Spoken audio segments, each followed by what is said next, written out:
Hello बच्चों, सभी को नमस्कार। मैं राजीव सैनी ज्ञान गुरु यूट्यूब चैनल से एक बार फिर से आप सभी का हार्दिक अभिनंदन स्वागत करता हूं। और बच्चों, इससे पहले वाली क्लास में हम लोग शुरू किए थे उपसंयोजी यौगिक। तो अब इस चैप्टर से संदर्भित एक बेहतरीन क्लास लेकर के मैं एक बार फिर से आप सभी के सम्मुख प्रस्तुत हुआ हूं। आशा करूंगा कि ये क्लास आपको पहली क्लासेस की तरह ही बहुत पसंद आने वाली है। तो आप सभी ध्यानपूर्वक इस क्लास को देखेंगे। आज हम बच्चों इसमें पढ़ेंगे उप सहसंयोजी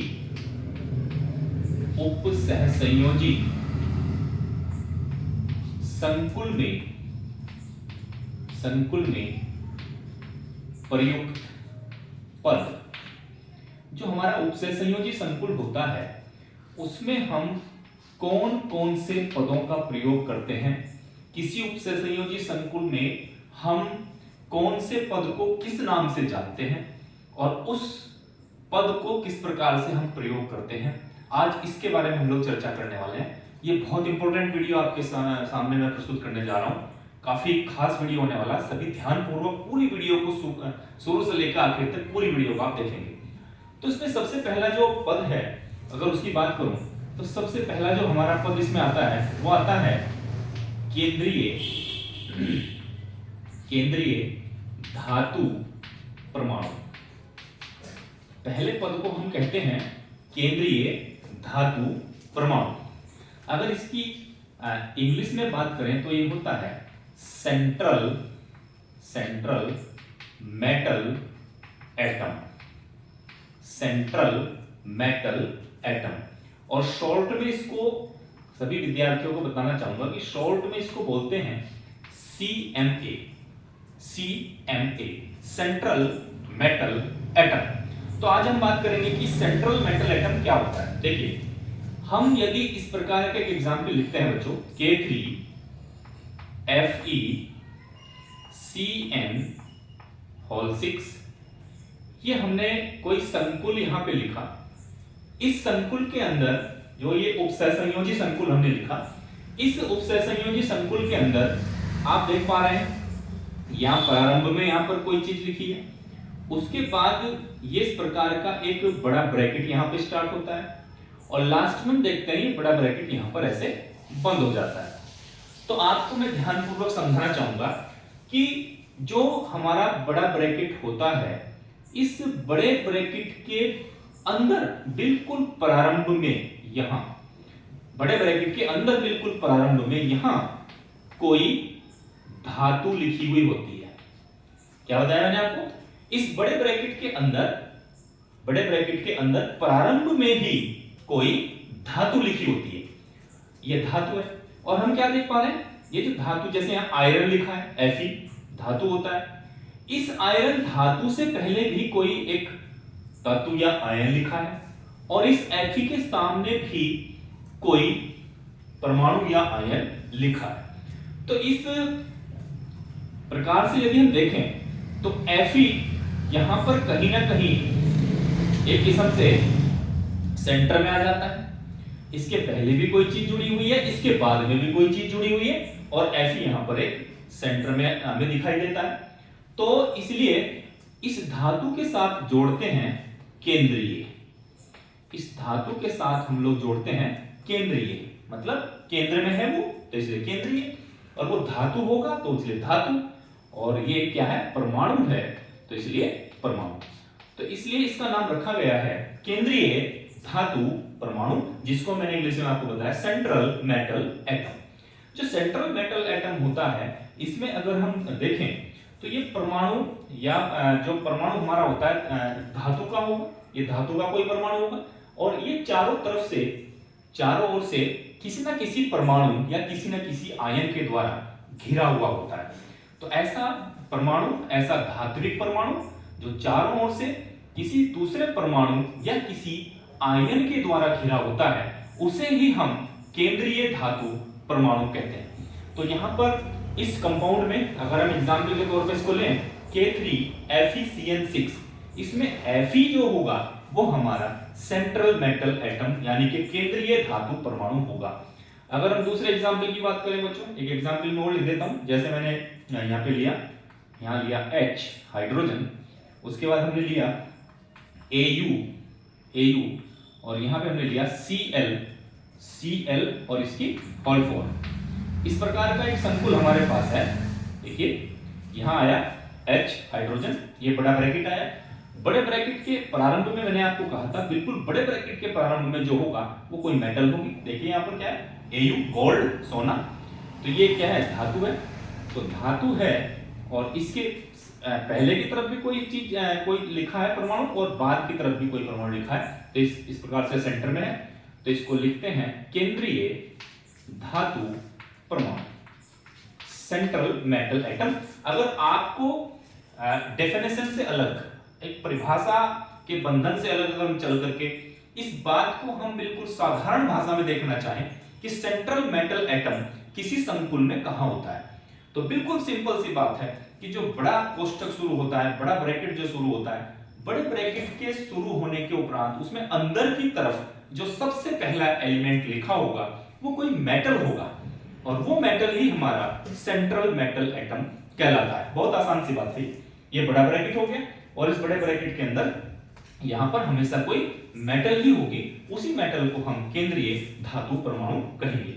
तो इसमें आप देख रहे हैं Fe है, इसमें Au है। और एग्जाम्पल हम लोग ले सकते हैं, जैसे हमने लिखा बच्चों, तीसरा एग्जाम्पल ले लीजिए। जैसे हमने लिखा यहाँ पे क्या, एक बड़ा ब्रैकेट आया, बड़े ब्रैकेट के बाद यहाँ पर हमने लिया निकिल और निकिल के बाद हमने लिया यहाँ पर capital C capital O CO और इसका होल फॉर। तो ऐसा कोई कंपाउंड हमारे पास है, ऐसा एक उपसर्जनी संकुल हमारे पास है, तो इसमें आप देख सकते हैं यहाँ पे क्या है, निकिल। तो जो निकिल है ये हमारा होगा सेंट्रल मेटल एटम। तो बहुत आसान सी बात है, किसी उपसंयोजी संकुल में जो हमारा बड़ा कोष्ठक होता है उसके प्रारंभ में एक मेटल लिखी हुई होती है और उस मेटल को चारों ओर से कोई परमाणु या कोई आयन घेरे रहते हैं। उस मेटल को ही हम, जिसको चारों ओर से दूसरे परमाणु घेरे रहते हैं, आयन घेरे रहते हैं, उसको ही हम सेंट्रल मेटल एटम कहते हैं। तो इस प्रकार से सेंट्रल मेटल एटम आपके सामने, इसको आप नोट करिए, कॉपी पे आप नोट कर सकते हैं, ध्यान से क्लास को देखेंगे। तो पहला जो हमने लिखा उपसंयोजी संकुल में प्रयुक्त पद, पहला पद हमारा है सेंट्रल मेटल एटम, इसके बारे में मैंने आपको समझाया। इसके बाद जो अगला हमारा स्टेप होगा, अगला जो हमारा पद होगा वो बड़ा इंपॉर्टेंट होने वाला है बच्चों, उसको ध्यान से आप ध्यानपूर्वक देखेंगे। बहुत इंपॉर्टेंट ये क्लास अभी होने वाली है आपकी, तो इसलिए सभी बच्चे ध्यानपूर्वक बने रहें। जिन बच्चों ने अभी तक चैनल को सब्सक्राइब नहीं किए वो सब्सक्राइब जरूर करें, लाइक करें, तब बच्चे इसमें सहयोग जरूर करें। तो देखिए इसके बाद सेकंड स्टेप हमारा आता है, सेकंड स्टेप वो है लिगेंड्स। सेकंड स्टेप में हम लोग देखते हैं कौन है, लिगेंड्स। Ligands LIGADS, ligands. दूसरे बारे में हम बात करेंगे किसके, हम लिगेंड्स के बारे में बात करेंगे। तो लिगेंड्स क्या होगा, अभी हम एक एग्जांपल ले रहे थे, एक एग्जांपल हमने लिया, तो एग्जांपल क्या लिया था, देखिए हमने क्या लिया K3, यहां हमने क्या लिया Fe, यहां क्या लिया CN, यहां क्या लिया COL6। तो अभी आपको थोड़ी देर पहले मैंने बताया, इससे पहले वाले टॉपिक में हमने देखा कि जो ये Fe है ये हमारा क्या है CMA, यानी कि सेंट्रल मेटल एटम, इसको हम CMA या सेंट्रल मेटल एटम कहते हैं। अब इस सेंट्रल मेटल एटम के बिल्कुल बाहर की ओर, आगे की ओर, ये आगे की ओर, इस कोष्ठक के अंदर तक, ध्यान दीजिए, इस कोष्ठक के अंदर तक, सेंट्रल मेटल एटम के आगे कोष्ठक के अंदर तक जो भी परमाणु या कोई आयन जुड़ा होता है उसे ही हम लिगेंड्स कहते हैं। तो यहां पर Fe के सामने कौन जुड़ा है, देखिए आप कौन जुड़ा है, CN जुड़ा है, तो यहां CN क्या हो जाएगा, लिगेंड्स। बिल्कुल सिंपल सी बात, जो केंद्रीय धातु परमाणु के सामने की ओर कोष्ठक के अंदर तक जो भी परमाणु या आयन जुड़े रहते हैं उन्हें हम लिगेंड्स कहते हैं। अब देखिए ये पहला एग्जांपल हमने लिया, दूसरा एग्जांपल हम लोग ले रहे थे, जैसे अभी हमने लिखा था लास्ट में, क्या लिखा था Ni, हमने लिखा CO की होल फॉर्म, तो हमने ऐसा लिखा। तो देखिए ये तो हमारा क्या है, Ni क्या बताया था, CMA सेंट्रल मेटल एटम। तो सेंट्रल मेटल एटम के बाद इस कोष्ठक के अंदर तक जो भी लिखा है वो सब लिगेंड्स हैं। तो इसमें CO ये क्या होगा, लिगेंड्स, ये हमारा लिगेंड्स हो जाएगा। बड़ा आसान सा ये बात मैं बताने का प्रयास कर रहा हूं। एक एग्जांपल हम लोग और देख सकते हैं, तीसरे एग्जांपल पे आइए। ये बड़ा ब्रैकेट स्टार्ट हुआ, ये प्लेटिनम यानी कि सेंट्रल मेटल एटम, ये हुआ NH3 की होल 5 इस प्रकार से हुआ, और ये हुआ Cl और यहाँ पे हुआ Cl2 और बड़ा कोष्ठक हो गया हमारा बर्थ।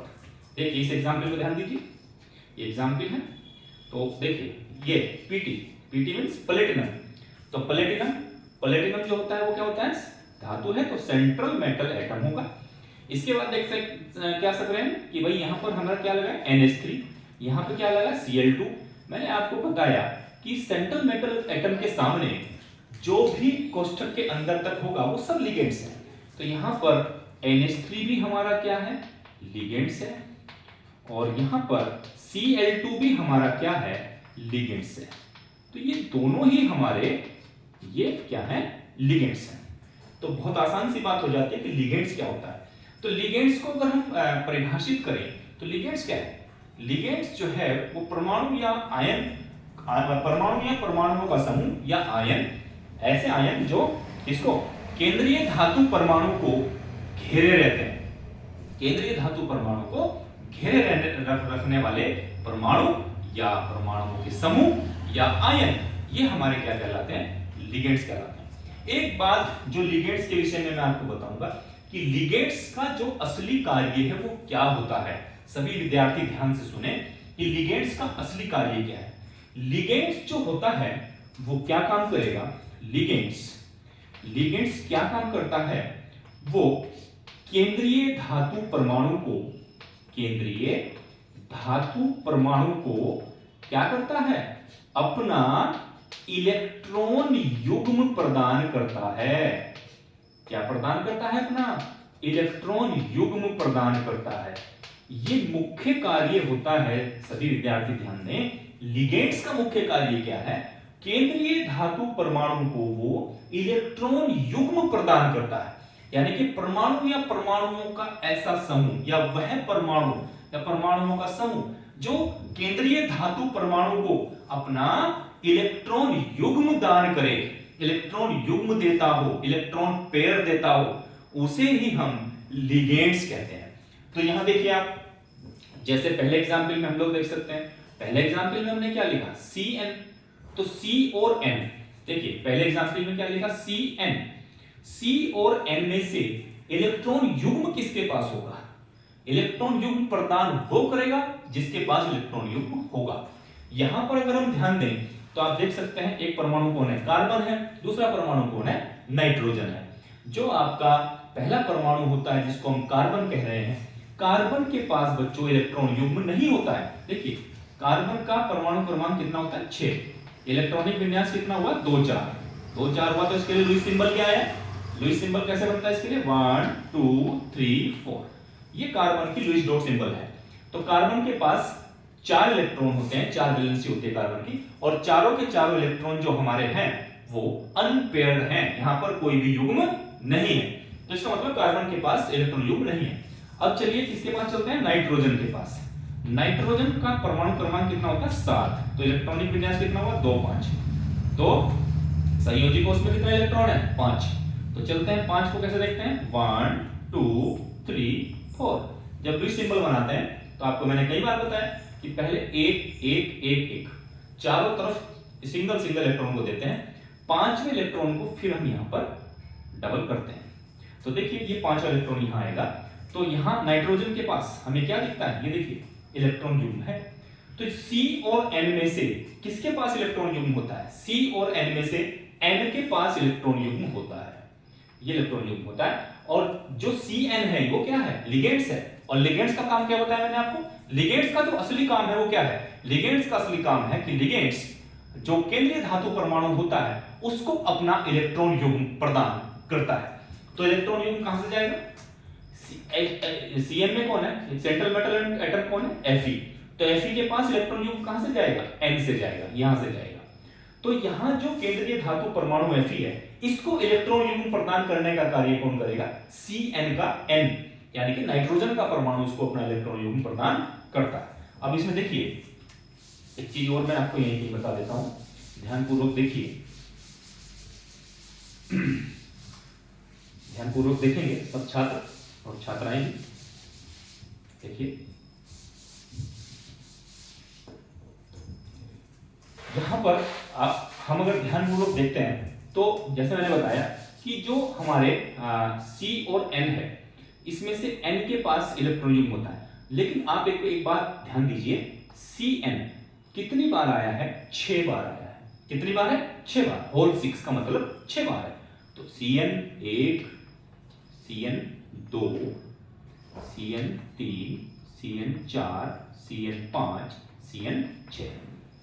यहां पर हर नाइट्रोजन के परमाणु के पास क्या है? इलेक्ट्रॉन युग्म होता है। ये देखिए यहां हर नाइट्रोजन के परमाणु के पास इलेक्ट्रॉन युग्म है। और जो आपका क्या, जो आपका लिगेंड्स होता है, उसका कार्य क्या होता है? मैंने लिगेंड्स का कार्य होता है कि वो केंद्रीय धातु परमाणु को अपना इलेक्ट्रॉन युग्म प्रदान करता है। तो केंद्रीय धातु परमाणु कौन है यहां पर? Fe यहां पर हमारा केंद्रीय धातु परमाणु होता है। लिगेंड्स यहां पर है Cn, और Cn के पास जो N होता है उसके पास इलेक्ट्रॉन युग्म होता है बच्चों। तो इलेक्ट्रॉन युग्म है तो क्या करेगा?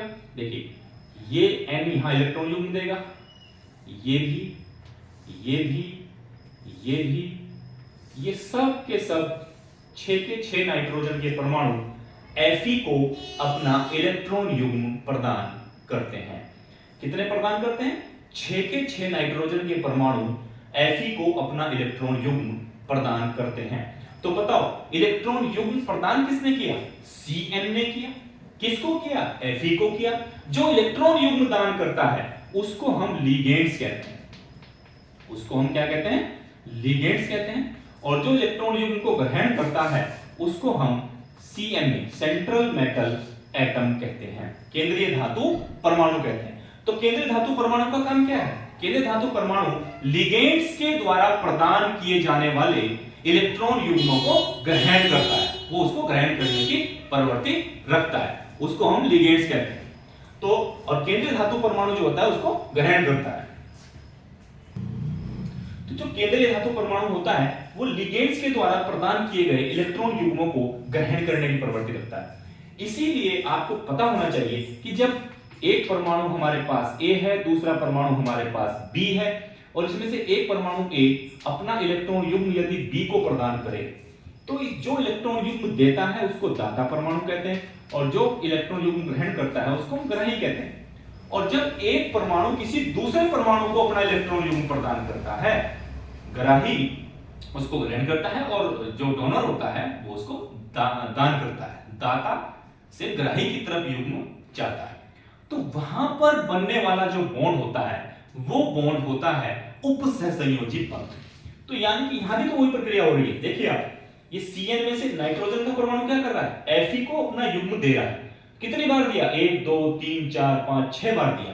तो यहां पर 6 उपसहसंयोजी बंध बनते हैं। इसीलिए हम इन यौगिकों को क्या कहते हैं? उपसहसंयोजी यौगिक कह रहे हैं। क्योंकि यहां पर उपसहसंयोजी बंध बनेंगे और बहुत सारे बनेंगे, बहुत से कंपाउंड्स में तो, बहुत से संकुल में तो कई उपसहसंयोजी बॉन्ड्स आपको देखने को मिलेंगे, कोऑर्डिनेट बॉन्ड देखने को मिलेंगे। इसलिए इन यौगिकों को हम उपसहसंयोजी यौगिक कह रहे हैं। तो अब देखिए बच्चों, जरा बताइए मुझे कितनी बार यहां पर युग्म दिया? कितनी बार युग्म दिया? 6 बार युग्म दिया। वह संख्या, ध्यान से सुनना मेरी बात, वह संख्या जो किसी लिगेंड्स के द्वारा, वह इलेक्ट्रॉन युग्म की संख्या जो किसी लिगेंड्स के द्वारा केंद्रीय धातु परमाणु को दी जाती है, उस संख्या को हम उस उपसहसंयोजी संकुल की उपसहसंयोजन संख्या कहते हैं। कौन सी संख्या कहते हैं? उपसहसंयोजन संख्या। कोऑर्डिनेशन नंबर कि कौन होगी वो? जितने युग्म केंद्रीय परमाणु को दिए गए वो संख्या ही हमारा कोऑर्डिनेशन नंबर है। तो यहां पर जो हमारी उपसहसंयोजन संख्या है वो कितनी है? 6 है। इस कंपाउंड में Fe की कोऑर्डिनेशन नंबर कितनी है? 6 है। एक एग्जांपल अगर हम यहां पे देखें, दूसरा देखिए, जल्दी से बताता हूं मैं आपको। ये हुआ PTNH3 की होल 5, अभी लिख रहे थे हम लोग Cl2। तो यहां पर अगर हमें कोई पूछता है कि भाई जो हमारा प्लेटिनम है, केंद्रीय परमाणु कौन है यहाँ? प्लेटिनम। तो प्लेटिनम की उपसहसंयोजन संख्या कितनी होगी? यहां पर प्लेटिनम की उपसहसंयोजन संख्या कितनी होगी? तो देखिए यहां पर कौन है? NH3। लिगेंड्स कितने हैं यहाँ पर? 2 प्रकार के लिगेंड्स, NH3 है और Cl2 है। तो NH3 कितनी बार आया? 5 बार आया। NH3 2 3 4 5 बार NH3 आया। और मैंने आपको बताया केंद्रीय परमाणु कौन है यहाँ पर? Pt। तो यहां पर दाता, इलेक्ट्रॉन युग्म दाता, इलेक्ट्रॉन पेयर कौन रखेगा? नाइट्रोजन। तो नाइट्रोजन के पास यहां अमोनिया में नाइट्रोजन के पास युग्म होता है। तो आपको पता है कि प्रत्येक जो नाइट्रोजन का परमाणु है वो प्लेटिनम को अपना युग्म देगा। तो कितने युग्म यहां से आए? 1 2 3 4 5 युग्म तो यहां से आए। अब देखिए आगे की तरफ लिगेंड्स, और दूसरा कौन है? Cl2 है, क्लोरीन है। और क्लोरीन कितनी बार है बताइए जरा? Cl 2 बार है। आपको पता होना चाहिए कि जो Cl होता है इसका परमाणु क्रमांक 17 होता है, 287। तो क्लोरीन 1 2 3 4 5 6 7। तो क्लोरीन के पास कितने युग्म हैं? 3 युग्म हैं। क्लोरीन के परमाणु के पास कितने युग्म हैं? 3 युग्म हैं। जो हमारे हैलोजन होते हैं, halogen fluorine, chlorine, bromine, iodine, इन सब के बाह्यतम कक्ष में 7 इलेक्ट्रॉन होते हैं, संयोजी कोश में 7 इलेक्ट्रॉन होते हैं। अर्थात हैलोजन के पास जो इलेक्ट्रॉन युग्म होंगे वो 3 होंगे। तो यहाँ क्लोरीन जो पहला क्लोरीन है इसके पास भी कितने युग्म होंगे? 3 युग्म होंगे। दूसरे वाले क्लोरीन के पास भी कितने युग्म होंगे? 3 युग्म होंगे। लेकिन क्या ये तीनों के तीनों युग्म प्लेटिनम को दे देगा क्या एक परमाणु? जी नहीं। याद रखना, किसी भी परमाणु के पास चाहे कितने भी इलेक्ट्रॉन युग्म हो, वो परमाणु केवल एक बार ही युग्म दान कर सकता है। मैं फिर से रिपीट कर रहा हूं, किसी परमाणु के पास चाहे कितने भी युग्म हो, 3 हो 2 हो, लेकिन वो एक ही युग्म दान कर सकता है।